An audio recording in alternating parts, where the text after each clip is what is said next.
Hello and welcome back to my channel. In today's video, I will give you the overview and how to use the My Deco Tree app. So let's get started. So to do that, you have to follow this easy instruction.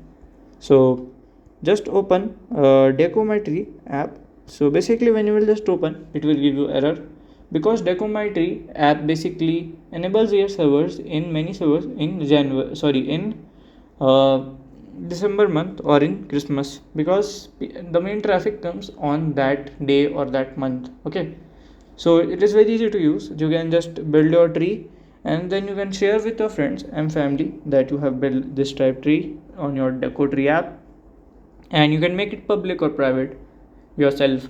So this is how to do that, and if you have any question related to this, you can let me know in my comment section. And if you find this video helpful, make sure you like, subscribe and share the video. Thank you for watching.